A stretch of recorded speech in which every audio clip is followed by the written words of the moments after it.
많은 분들이 나무아미타불 관세음보살을 열심히 외우십니다. 하지만 이렇게 열심히 외우는데 왜 내 삶은 크게 달라지지 않을까요? 왜 여전히 고통스럽고 원하는 바가 이루어지지 않을까요? 네, 맞습니다. 그저 입으로만 외운다고 해서 모든 것이 저절로 해결되는 것은 아닙니다. 오늘은 그 이유에 대해 깊이 있게 이야기를 나눠볼까 합니다. 지금부터 이 영상의 핵심을 끝까지 듣는다면 여러분은 단순한 염불이 아닌 마음을 움직여 현실을 바꾸는 염불의 진정한 힘을 깨닫게 될 것입니다. 그리하여 염불이 고통을 소멸시키고 소원 성취를 이끌어내는 확실한 방법을 찾고 답답했던 삶의 매듭을 풀어내는 결정적인 지혜를 얻으실 수 있을 것입니다. 마치 농부가 씨앗을 심기만 하고 그냥 두면 잘 자라지 않듯이 염불에도 올바른 마음과 노력이 필요합니다. 오늘 이 법문을 통해 염불 수행에 대한 오해를 푸시고 진정한 깨달음과 마음의 평화를 얻으며 일상생활 속에서 부처님의 가르침을 실천하는 귀한 시간이 되기를 간절히 발언합니다. 첫 번째로 나무아미타불 관세음보살 염불은 단순히 입으로 소리를 내는 주문이 아닙니다. 이 염불 속에는 부처님의 무한한 자비와 지혜, 그리고 우리가 궁극적으로 나아가야 할 깨달음의 길이 고스란히 담겨 있습니다. 그런데 많은 분들이 이 염불을 그저 외우기만 하면 모든 것이 해결될 것이라고 생각하십니다. 경전에서도 말씀하시길 마음이 없는 염불은 껍데기뿐인 허상과 같다고 하셨습니다. 우리가 밥을 먹을 때도 그저 숟가락만 움직이는 것이 아니라 그 음식의 맛을 음미하고 영양분을 섭취하듯이 염불도 마찬가지입니다. 그 의미를 헤아리고 마음을 다해 부처님께 귀의하는 자세가 정말 중요합니다. 불교에서 말하는 진정한 귀의는 단순한 복종이 아니라 부처님의 가르침을 깊이 이해하고 실천하겠다는 서원이며, 이는 우리 자신의 내면에 잠재된 불성을 깨우는 과정과도 같습니다. 염불은 바로 이 서원을 다지는 행위인 것입니다. 불자님들, 혹시 좋아하는 가수가 있으십니까? 그 가수의 노래를 따라 부를 때 가사만 외워서 부르는 것과 그 노래에 담긴 감정을 이해하고 온 마음을 다해 부르는 것은 천지 차이일 것입니다. 가사만 외워 부르면 그저 소리에 불과하지만 감정을 담아 부르면 듣는 이에게 깊은 감동을 주지요. 염불도 이와 같습니다. 나무아미타불은 아미타 부처님께 귀의합니다라는 뜻이고, 관세음보살은 세상의 모든 소리를 관하고 고통받는 중생을 구제하시는 보살님께 귀의합니다라는 깊은 의미를 지니고 있습니다. 이 뜻을 마음속 깊이 새기고 부처님의 크신 원력과 보살님의 자비심에 진심으로 의지하는 것이 바로 염불의 시작입니다. 아미타 부처님께서는 48대원을 세우시어 모든 중생이 극락정토에 왕생하기를 발언하셨습니다. 이 원력에 대한 깊은 믿음과 확신이 없이 그저 명호만 외운다면 마치 목적지 없이 배를 띄우는 것과 다를 바가 없습니다. 관세음보살님 또한 자비의 화신으로서 중생의 고통을 소리들어 구제하시고자 하는 한없는 마음을 지니고 계십니다. 우리의 염불은 이러한 부처님과 보살님의 원력과 자비에 공명하며 우리 자신의 마음속 자비심을 일깨우는 통로가 되어야 합니다. 어떤 불자님께서는 염불을 할 때마다 아미타 부처님의 황금빛 찬란한 모습을 마음속으로 그려본다고 합니다. 그 찬란한 빛이 자신의 번뇌를 녹여내고 마음을 맑게 비추는 것을 느낀다고 하셨습니다. 또 어떤 불자님께서는 관세음보살님의 자비로운 미소를 떠올리며 세상의 모든 고통받는 중생들이 그 미소 속에서 평화를 찾기를 간절히 발언한다고 하셨습니다. 이처럼 염불은 지극한 마음으로 부처님을 믿고 의지하며 그 가르침을 내 삶 속에 실천하겠다는 간절한 발언과 함께 이루어져야 합니다. 단순히 소리를 내는 행위를 넘어 부처님의 덕성과 원력을 마음속에 새기고 그 마음으로 세상을 바라보는 연습이 되는 것입니다. 경전에 나오는 지성심, 심심, 회향발언심, 이 세 가지 마음이 바로 염불의 올바른 자세를 말해주고 있습니다. 지성심은 지극히 정성스러운 마음으로 부처님을 믿고 의지하는 마음입니다. 단순히 믿는 것을 넘어 내 모든 것을 바쳐 부처님께 귀의하겠다는 깊은 서원이지요. 심심은 부처님의 가르침, 즉 불법을 깊이 믿고 의심치 않는 마음입니다. 이는 단순히 지식적인 이해를 넘어 체험을 통해 얻은 확고한 신심을 의미합니다. 그리고 회향발원심은 자신이 쌓은 공덕을 나 혼자만이 아니라 모든 중생에게 돌려 그들도 함께 깨달음에 이르기를 발언하는 넓고 자비로운 마음입니다. 이 세 가지 마음가짐, 즉 삼심은 염불수행에 있어서 핵심 중의 핵심입니다. 간절하고 깊은 마음으로, 그리고 내가 얻은 공덕을 모든 중생에게 돌리겠다는 넓은 마음으로 염불할 때 비로소 그 염불은 생명력을 얻게 되는 것입니다.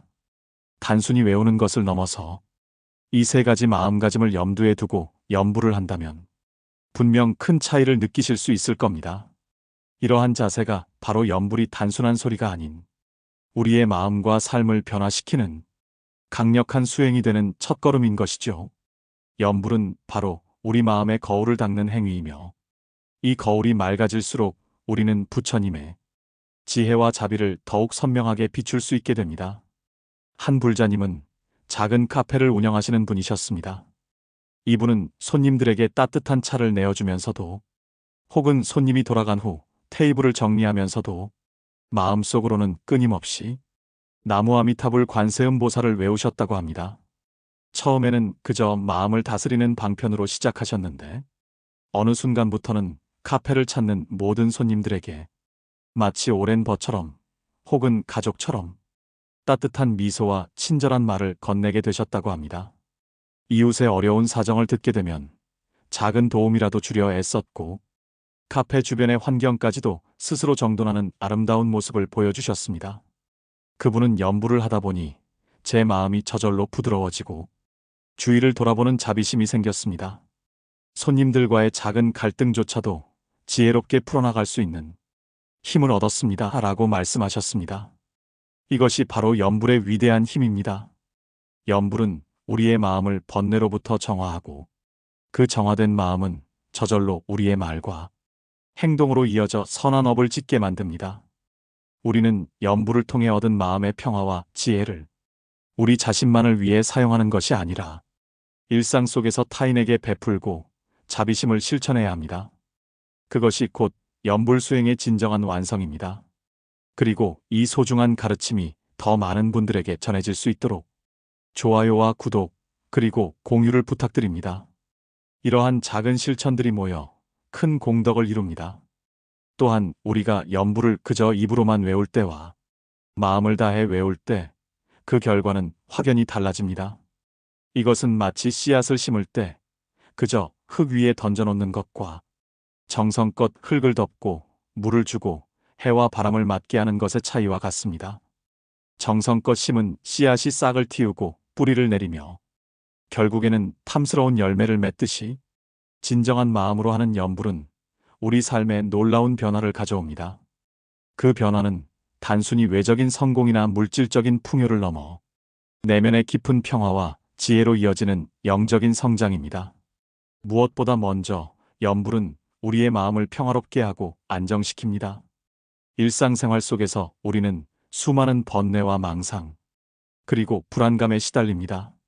직장의 스트레스, 가족과의 갈등, 노년에 찾아오는 외로움, 건강에 대한 염려, 이러한 감정들은 우리 마음을 어지럽히고 평화로운 삶을 방해하지요. 마치 거친 파도가 끊임없이 일렁이는 바다처럼 우리의 마음은 늘 불안정합니다.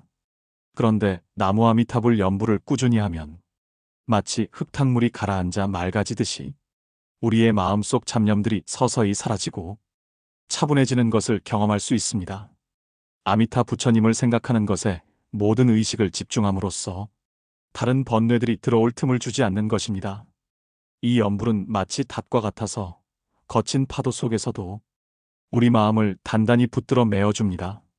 이 고요함 속에서 우리는 비로소 자신을 객관적으로 바라보고 문제의 본질을 파악할 수 있는 통찰력을 얻게 됩니다. 이것이 바로 잡념 제거의 효과이며 마음의 정화 과정인 것입니다. 번뇌와 망상이 사라진 자리에 평화와 고요함이 찾아오는 것은 당연한 이치입니다. 한 불자님께서는 젊은 시절부터 늘 불안과 우울감에 시달리셨다고 합니다. 어린 시절의 아픔과 사회생활의 어려움이 겹치면서 마음의 병이 깊어지셨죠. 병원 치료도 받아보시고 여러 가지 마음 수련 방법을 시도했지만 크게 나아지지 않으셨답니다. 그러던 중 사찰에서 열린 법회에 참석하셨다가 연불 수행을 접하게 되셨고 스님의 가르침을 믿고 꾸준히 해보자는 마음으로 매일 아침 저녁으로 연불을 하셨답니다. 처음에는 그저 입으로만 중얼거렸지만 스님의 법문을 듣고 연불의 의미를 되새기며 진심으로 부처님께 의지하는 마음으로 연불을 시작하셨습니다. 몇 달이 지나자 놀라운 변화가 찾아왔습니다. 마음이 훨씬 평온해지고 불안감이 줄어들었으며 사물을 바라보는 시각도 긍정적으로 바뀌었다고 하셨습니다.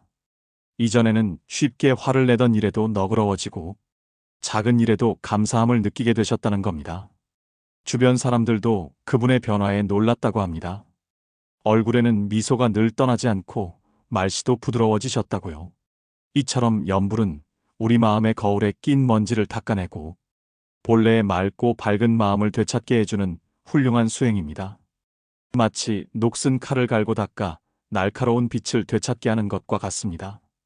연불을 통해 우리는 자신 안에 내재된 불성, 즉 부처님의 성품을 다시 발견하고 개발하게 되는 것입니다. 또한 연불은 우리에게 깨달음으로 가는 길을 열어줍니다. 단순한 소원이 이루어지는 것을 넘어서 연불을 통해 우리는 아미타 부처님의 무량한 지혜와 자비심에 동화되어 갑니다.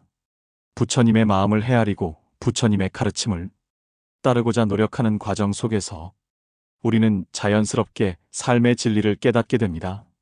고통의 원인이 무엇인지, 진정한 행복은 어디에서 오는 것인지, 그리고 우리가 이 세상에 왜 왔는지, 어떻게 살아야 하는지에 대한 깊은 통찰을 얻게 되는 것이죠. 이것이 바로 연불하는 순간의 세상의 진짜 모습과 내 마음이 딱 하나가 되는 이치를 깨닫는다는 뜻입니다. 이걸 실상연불이라고 합니다. 그리고 더 깊이 나아가면 우리 자신이 본래부터 부처님과 다르지 않은 마음을 가지고 있었다는 것을 깨닫습니다. 이것이 바로 자성연불의 경지입니다. 연불은 단순히 먼 극락에 가기만을 바라는 것이 아닙니다. 우리 안에 숨어있는 부처의 성품을 스스로 깨닫게 해주는 아주 위대한 수행인 것입니다. 이렇게 연불을 하면 우리 마음이 깨끗하게 정화되고 온갖 걱정과 쓸데없는 생각이 사라집니다. 마음속에 깊은 평화가 찾아오고 마침내는 큰 깨달음까지 얻게 됩니다. 연불은 절대로 헛된 행위가 아닙니다. 우리 영혼을 맑고 크게 키우는 가장 확실하고 자비로운 길이라는 것을 꼭 믿어주십시오. 그럼 이제 가장 중요하고 실질적인 질문에 답해볼 차례입니다. 그렇다면 우리는 어떻게 나무아미타불 관세음보살 연불을 올바르게 수행해야 할까요? 첫째, 지극한 믿음과 간절한 마음이 가장 중요합니다. 연불을 시작하기 전에 잠시 눈을 감고 아미타 부처님과 관세음보살님을 마음속으로 떠올려 보십시오. 그분들의 무한한 자비와 위대한 원력을 깊이 생각해보는 시간을 가지는 것입니다. 그리고 부처님, 제가 지금 연불을 통해 제 마음속 번뇌를 여의고 고통받는 모든 중생들이 함께 깨달음에 이르기를 원합니다. 부디 저의 간절한 마음을 받아주십시오라고 조용히 그러나 진심을 다해 발언해 보십시오. 이러한 간절함과 서원이 담긴 연불은 그 힘이 배가 됩니다. 불자님들께서도 자주 느끼시지 않습니까? 마음에도 없는 기도는 공허한 메아리가 되지만 간절한 마음으로 기도하면 그 기도가 더 잘 이루어지는 것과 같은 이치입니다. 믿음이 깊을수록 연불의 효험은 더욱 커지는 법입니다. 둘째, 칙명연불을 생활화하십시오. 연불의 가장 기본적인 형태인 칙명연불, 즉 부처님의 명호를 소리내어 부르는 것입니다. 이것은 가장 쉽고 접근하기 쉬운 방법이면서도 동시에 가장 강력한 수행 중 하나입니다. 출퇴근길 지하철 안에서, 버스 안에서, 집안일을 할 때, 설거지를 할 때, 빨래를 개면서, 혹은 잠자리에 들기 전 누워서도 좋습니다. 언제 어디서든 나무아미타불 관세음보살을 소리내어 혹은 주변 상황이 여의치 않을 때는 마음속으로 조용히 외워보십시오. 이때 중요한 것은 하나의 연불에 마음을 모으는 것입니다. 다른 생각이나 걱정은 잠시 잊고 오직 연불 소리에만 집중하는 연습을 해보십시오. 처음에는 마음이 자꾸 흩어지고 잡념이 생기겠지만 꾸준히 하다 보면 자연스럽게 마음이 고요해지고 평화로워지는 것을 느끼실 수 있을 겁니다. 한 불자님께서는 매일 아침 시장에 가실 때마다 나무 아미타불을 외우시면서 가시는데 그렇게 하면 마음이 차분해지고 흥정도 잘 된다고 농담처럼 말씀하십니다. 이처럼 연불은 일상 속에서 언제든 할 수 있는 수행입니다. 다만 목욕 중이거나 대소변을 볼 때는 청결한 마음으로 존경심을 가지고 묵념으로 하는 것이 좋습니다. 소리내어 연불하는 것은 경건함을 잃을 수 있기 때문입니다. 셋째, 정해진 시간에 꾸준히 연불하는 습관을 들이십시오. 아무리 좋은 약이라도 때에 맞춰 꾸준히 복용해야 효과가 있듯이 연불도 마찬가지입니다. 매일 아침 잠에서 깨어나서 혹은 잠자리에 들기 전 10분, 20분이라도 좋습니다. 아니, 단 5분이라도 좋습니다. 고요한 곳에 앉아 편안한 자세로 연불을 해보십시오. 연불 염주를 사용하면 숫자를 헤아리면서 더욱 집중할 수 있고 시각적으로도 수행의 진행을 확인할 수 있어 도움이 됩니다. 경전에서는 일념으로 연불하면 모든 번뇌가 사라진다고 하셨습니다. 일념, 즉 한결같은 마음으로 꾸준히 하는 것이 가장 중요합니다. 매일 규칙적으로 연불하는 것은 우리의 마음을 훈련시키고 영적인 근육을 강화하는 것과 같습니다. 마치 매일 아침 규칙적으로 스트레칭을 하듯이 마음에도 꾸준한 수행이 필요한 것입니다. 꾸준함이 쌓이면 연불은 더 이상 의식적인 노력이 아니라 우리의 자연스러운 숨결처럼 또는 심장 박동처럼 우리의 삶의 일부가 될 것입니다. 이러한 습관은 우리 삶의 견고한 평화의 기반을 마련해 줄 것입니다. 넷째, 관상연불을 병행해 보십시오. 연불을 할 때 아미타 부처님의 자비로운 모습 혹은 관세음 보살님의 온화한 미소를 마음속으로 선명하게 그려보는 것입니다. 그분들의 인자한 눈빛, 평화로운 표정, 그리고 우리를 감싸는 자비의 빛을 상상해 보십시오. 또한 극락세계의 아름다운 연꽃과 보배로운 누각, 그리고 그곳에 계시는 부처님과 보살님들의 무량한 공덕을 떠올리며 연불하면 연불의 깊이가 더욱 깊어집니다. 이는 마치 아름다운 그림을 감상하듯이 마음의 눈으로 부처님을 뵙는 것과 같습니다. 이렇게 시각적인 요소를 연불에 접목하면 집중력도 높아지고 연불의 의미와 부처님의 존재를 더욱 생생하게 느낄 수 있습니다. 단순히 소리를 내는 것을 넘어 오감을 동원하여 부처님께 다가가는 수행인 것입니다. 다섯째, 회향 발원심을 잊지 마십시오. 연불을 마칠 때마다 이 연불 공덕으로 제가 쌓은 모든 선업과 지혜를 저뿐만 아니라 저의 가족, 그리고 이 세상의 모든 고통받는 중생들이 함께 나누어 받아 번뇌에서 벗어나 깨달음에 이르기를 간절히 발언합니다. 라고 마음속으로 소원을 빌어보십시오. 내가 쌓은 공덕을 나 혼자만이 아니라 이 세상의 모든 이웃들과 나누고자 하는 넓은 마음은 우리 자신의 마음을 더욱 풍요롭게 하고 더 큰 공덕으로 돌아올 것입니다. 이는 불교의 가장 핵심적인 가르침 중 하나인 자리이타, 즉 자신을 이롭게 하고 남을 이롭게 하는 보살행의 실천입니다. 이처럼 연불은 단순히 나 자신만을 위한 수행이 아니라 우리 모두를 위한 위대한 사랑의 실천이자 무한한 자비를 세상에 전하는 방편이 되는 것입니다. 불자님들, 연불은 우리 삶의 등불과 같습니다. 어두운 밤길을 헤쳐나가는 우리에게 빛을 밝혀주는 소중한 수행이지요. 그저 입으로만 외우는 것이 아니라 지극한 마음과 간절한 믿음으로 그리고 꾸준한 실천으로 연불을 수행한다면 분명 우리 삶에 놀라운 변화가 찾아올 것입니다. 오늘 법문이 불자님들의 연불 수행에 작은 도움이 되었기를 진심으로 발언합니다. 이 영상이 도움이 되셨다면 주변의 소중한 분들과 공유해 주시고 좋아요와 구독 부탁드립니다. 여러분의 관심과 지지가 큰 힘이 되며 더 많은 분들이 불법의 지혜를 접할 수 있는 계기가 될 것입니다. 오늘도 성불하십시오. 나무 아미타불 관세음보살